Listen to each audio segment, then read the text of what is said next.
¿qué hábitos simples, sí, qué hábitos simples yo como un ser mortal normal debo de tomar yo sin gastar tanto dinero para mejorar mi salud? Depende de la edad, Ok. por ejemplo, pero en un paciente como vos, que es un paciente joven, yo le haría exámenes básicos, mínimo un hemograma, un Hemograma. examen de heces para descartar parásitos, por ejemplo, un examencito de orina y podemos hacer colesterol, triglicéridos, que estos se dividen en varias categorías.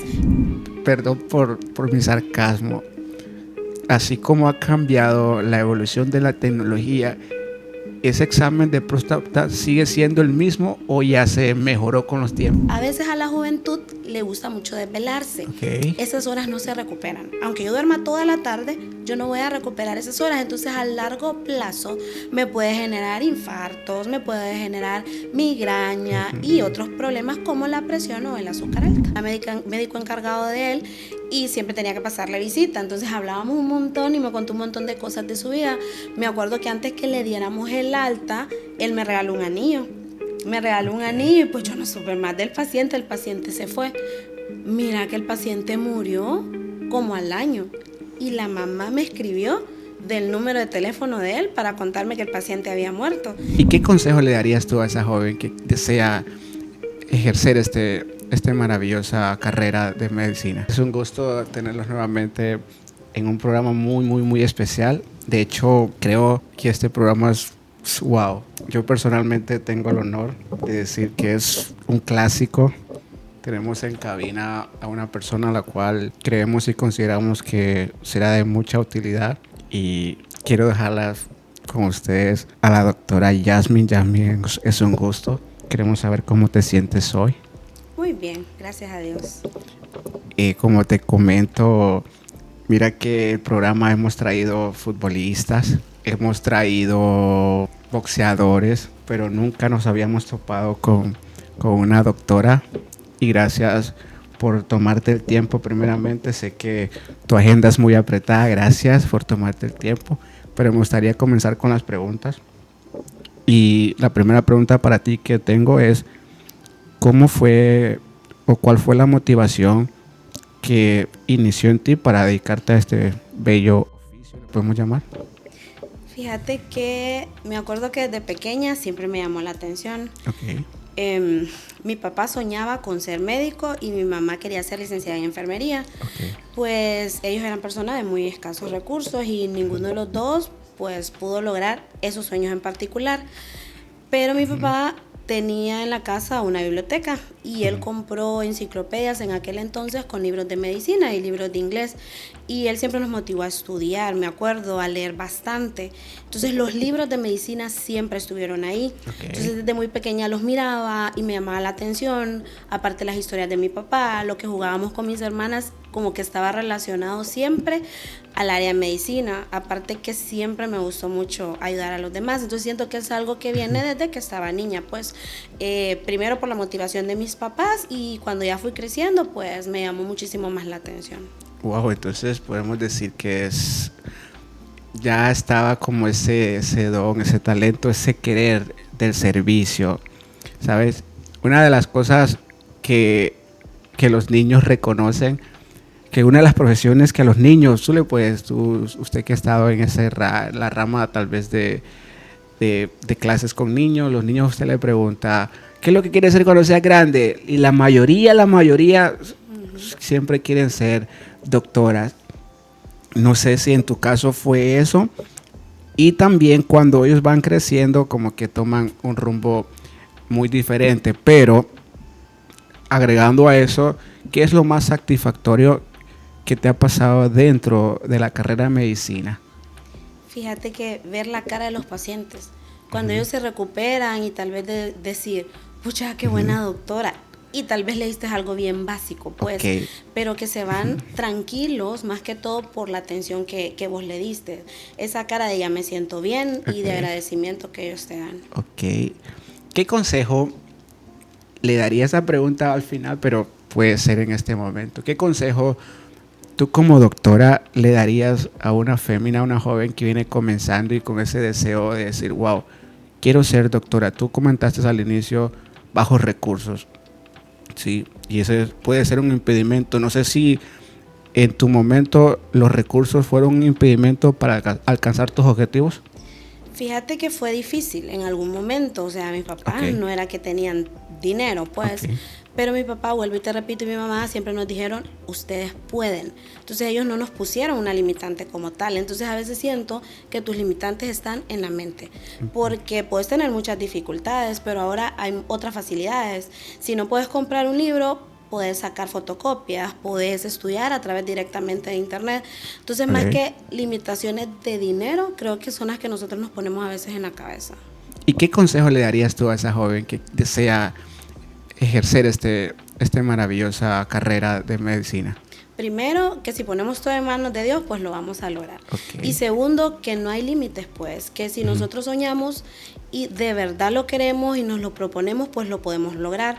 Por ejemplo, a pesar de tener el apoyo de mis papás, hubo un tiempo que tenía que trabajar. Entonces trabajé y sacaba algunas clases en la universidad. No todo en la vida pues va a ser fácil. Y así también lo pude lograr. Pues entonces si te esforzás y dejas de decir, no, es que no tengo esto, no, es que no tengo apoyo, sí lo vas a lograr, solo es de que te lo propongas. Mencionas el tema de los padres, y esta pregunta ejerce lo que tú estás hablando. Por ejemplo, en la etapa de tu carrera universitaria, ¿quiénes fueron tus apoyos tanto económico como psicológico o emocional, podemos decirle, en ese momento? ¿Quiénes fueron? Fue mi papá, mi mamá, mis hermanas, mi mejor amiga y la familia de mi mejor amiga. Oh, sí. ¿Qué tan estresante es esa carrera? Es bastante estresante. En el sentido de que, por ejemplo, un tiempo, me acuerdo, creo que estaba en segundo año, llevaba bastantes clases. Entonces, tal vez llegaba a la universidad a las 7 de la mañana y salía a las 6, 7. Y después de eso, pues había que agarrar el rapidito de la universidad. Luego el rapidito para venirme a mi casa. Entonces llegabas a la casa a las 8, 9. Y tal vez el día siguiente tenías prueba. Tenías que estudiar, ¿qué? Más de 100 páginas, pues. Porque no es que, vamos a hacer prueba de 3 páginas, estudias un montón. Entonces te toca desvelarte bastante. Entonces, mientras estás en la carrera, creo que la parte más difícil es el desvelarte, el tener que ceder, por ejemplo, decir, no puedo ir a este cumpleaños, no puedo ir a este evento, el sacrificio. Me voy a perder esto. Hay un sacrificio, por lo menos en lo personal, en la mayoría de las áreas de la vida social, pues. Dos preguntas en una. ¿En cuántos años logró usted como doctora culminar su carrera? Y de esos años, acuérdese cuál fue el año más difícil de carrera para usted y por qué. Pues en Honduras dura 8 años. Eso es lo que dura la carrera. Te puedes tardar más, a veces en ocasiones. Y yo creo que cada año trae su complejidad. Primero, segundo, tercero, segundo año es bastante pesado. Pero creo que está entre el segundo y el séptimo, que el séptimo es el internado. En el internado vas al hospital de lunes a domingo. Entonces no descansas y estás todo el día. Hay áreas donde turnas cada 4, hay otras donde turnabas cada 5 y otras donde turnabas cada 6. Entonces salías del turno y el día siguiente seguías en el hospital porque tenías que entregar pacientes. Entonces no es como, estuve 24 horas y me voy a dormir. Entonces estabas desvelado y te tocaba seguir. Y como te digo, fue todo un año. Aparte que siento que fue más complicado porque me tuve que alejar de mi familia. Tuve que vivir un año lejos porque no pude hacer el internado aquí en San Pedro Sula. Entonces me tocó alquilar, irme con otras personas, con unas amigas. Entonces fue una experiencia bastante diferente y con un grado ahí de complejidad. Cuando me habla de turnar, doctora, creo que nos haga la imaginación de cuánto tiempo es cada turno, cómo es que funciona eso en los hospitales. Pues depende, por ejemplo, habían áreas donde entrabas a las 4 de la mañana, ponele. Entonces vos salías a las 5, pero si te tocaba turno no salías a las 5, te quedabas toda la noche hasta el día siguiente que el turno terminaba, ponele, cuando entraba el otro grupo, 4 o 5 de la mañana. Entonces el otro grupo tomaba tu turno, pero vos tenías que presentar pacientes y dejar todo listo en la sala.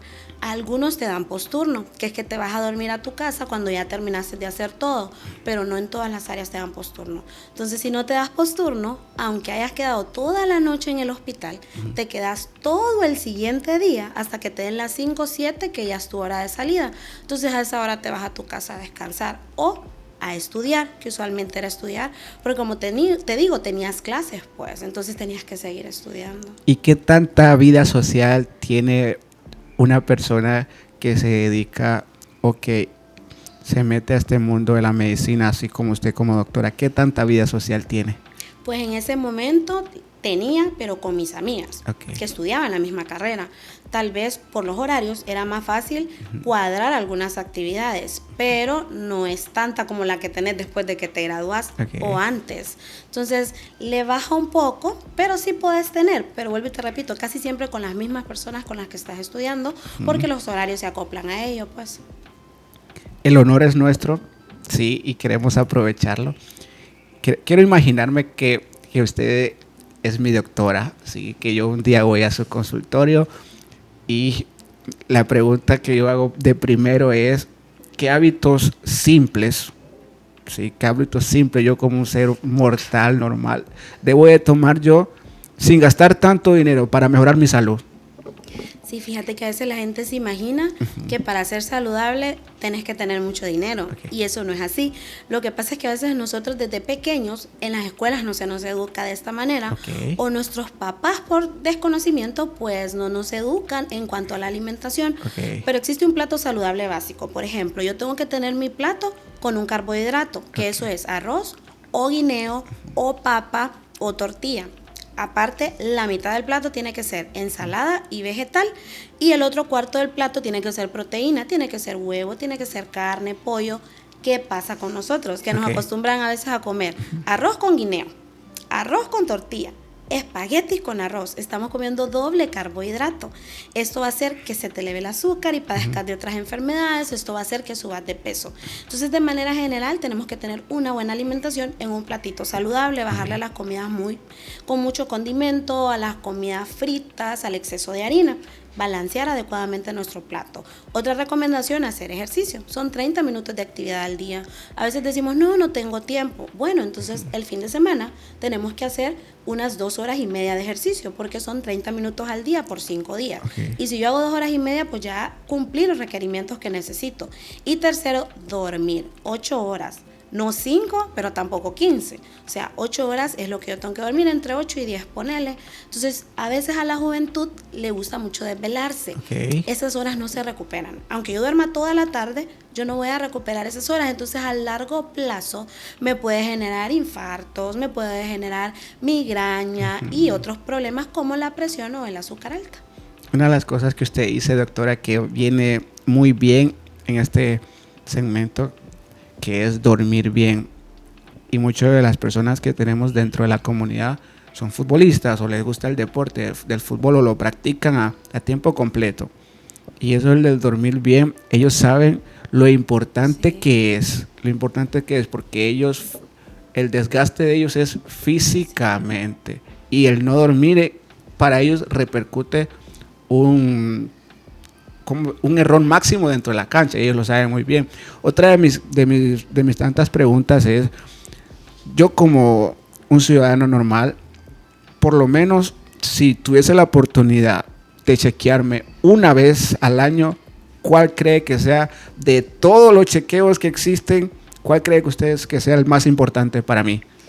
Fíjate que depende de la edad, por ejemplo, pero en un paciente como vos, que es un paciente joven, yo le haría exámenes básicos, mínimo un hemograma. Un examen de heces para descartar parásitos, por ejemplo, un examencito de orina, y podemos hacer colesterol, triglicéridos, que eso se dividen en varias categorías, y ya con eso tenés, porque con un hemograma, por ejemplo, yo me puedo dar cuenta de algo tan sencillo como un cáncer.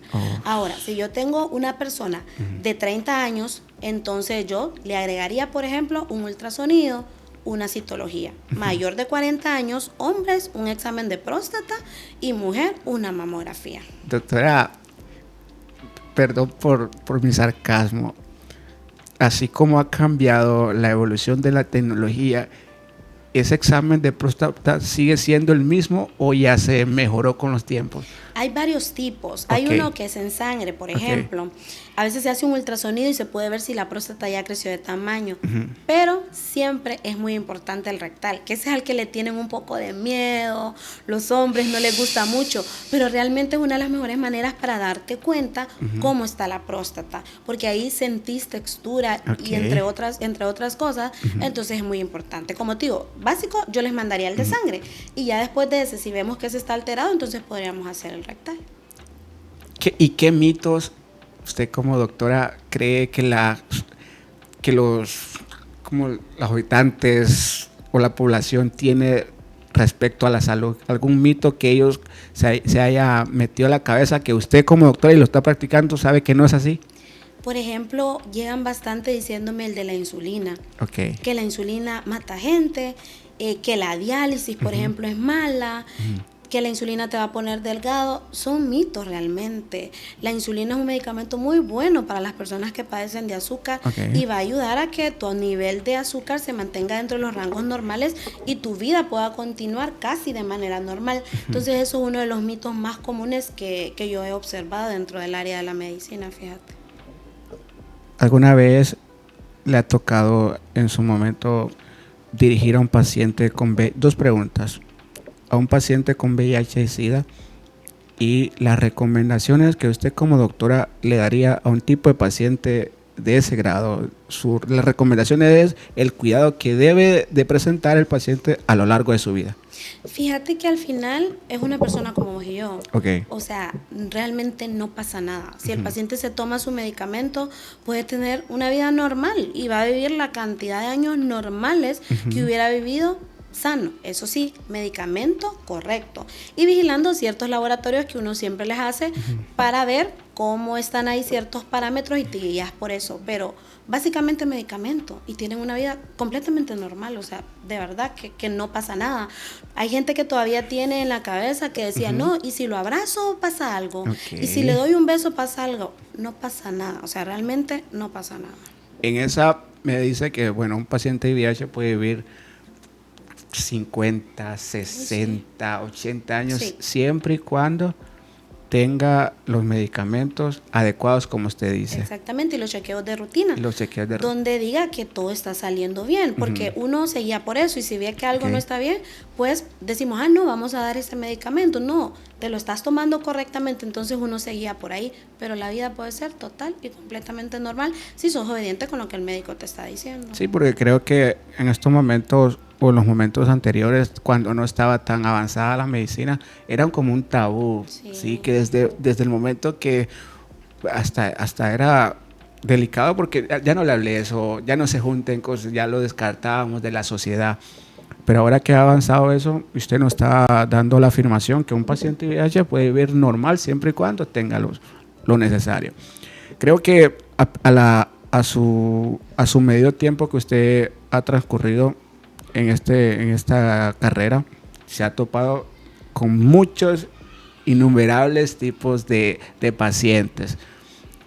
Buenos, malos en el sentido del humor, ¿sí?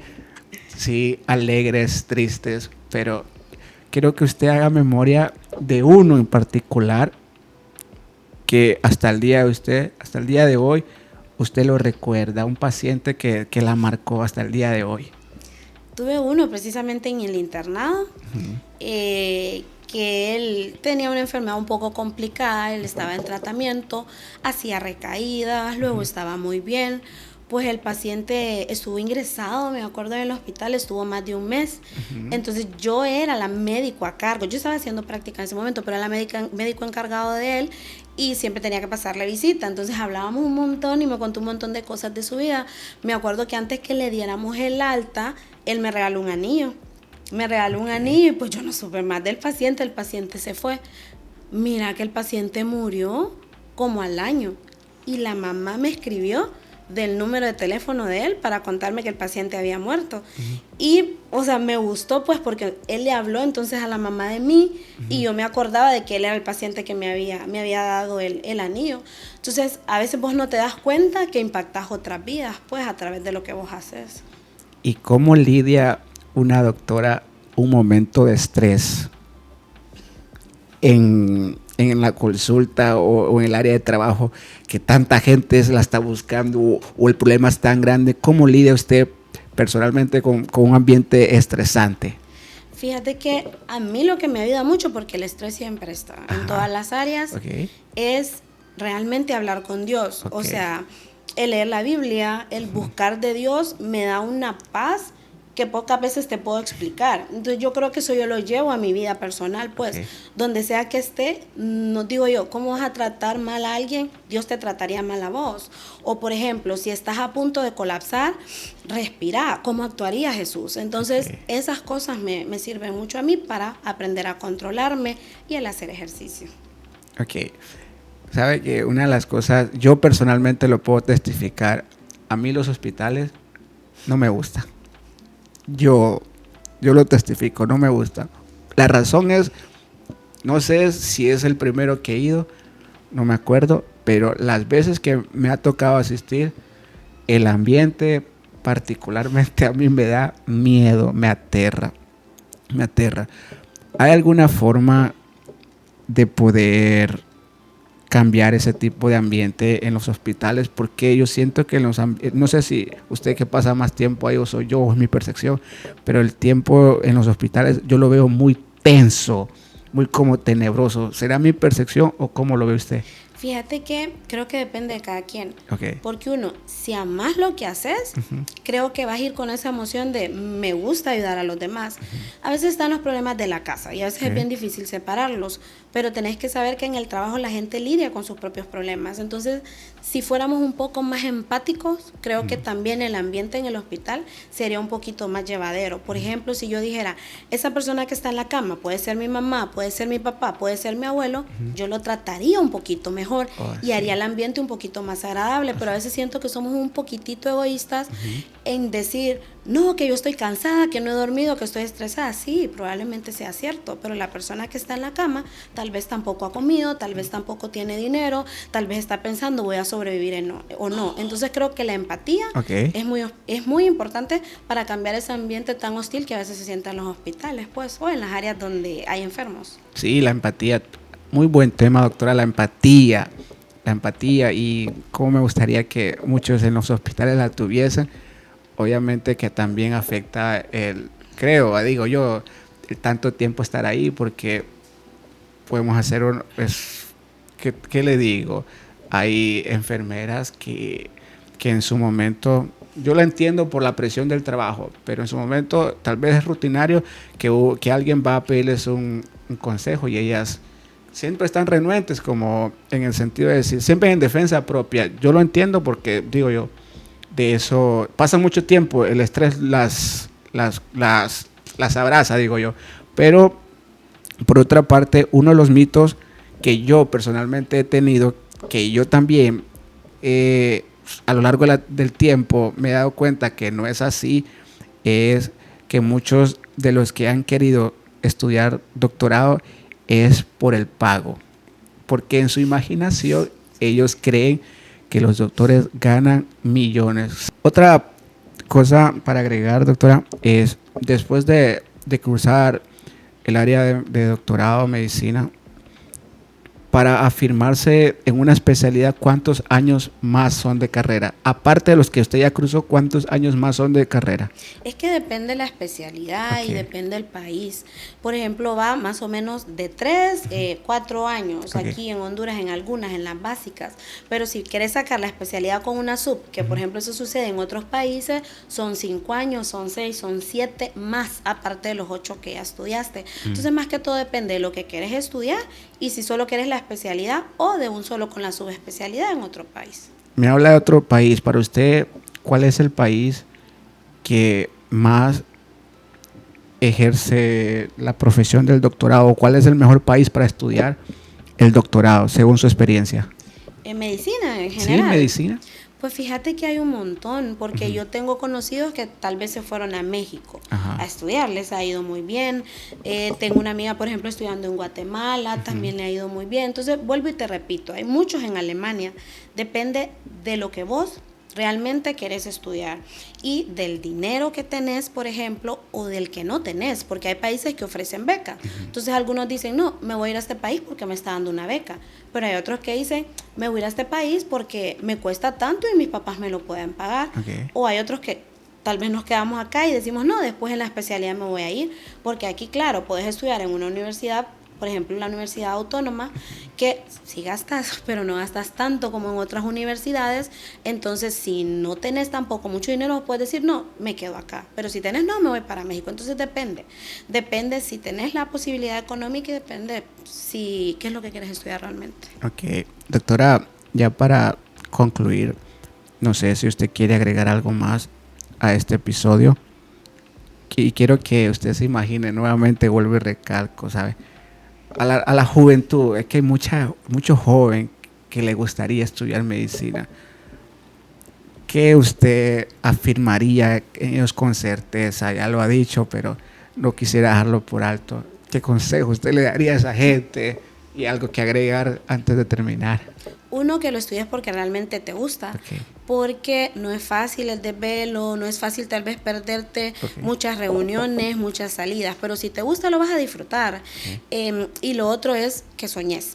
O sea, a veces nosotros decimos, no, yo nací pobre, no, mi mamá no puede, no, mi papá no puede. Sí pueden, o sea, en experiencia propia te lo digo, yo no vengo de una familia con dinero, mis papás les costó muchísimo, pero ellos siempre nos dijeron, hey, ustedes pueden. Ustedes son inteligentes, ustedes lo van a lograr. Nos compraron libros, nos decían lean, nos decían estudia. Entonces, si nosotras teníamos limitante, mi papá decía, ajá, ¿y cómo que no puedes? Sí podés, vos tenés la capacidad. Entonces, sueñen, porque si ustedes sueñan, ustedes pueden lograr todo aquello con lo que alguna vez lo pensaron. Y perdón que vaya a tocar otro tema, pero por ejemplo, como te decía, mis papás no tenían dinero y mis abuelos peor, pero mis papás lograron estudiar porque se vinieron a trabajar en casa de habitación, ahorraron, estudiaron en la noche y poco a poco al final se pudieron graduar. Entonces, cuando realmente querés algo, no hay excusa que valga. O sea, trabajás en el día, estudiás en la noche, vas de a poquito, si te tenés que graduar en 8 años, pero no podés, te gradúas en 20. Pero sí podés estudiar, pero deja de ponerte limitantes en la cabeza de no puedo, ay, yo soy pobre, yo nací acá, no, sí se puede, si te lo propones, realmente se puede y lo vas a lograr. Entonces, que uno, tengas confianza en Dios y dos, tengas confianza en vos. Eso. Ya.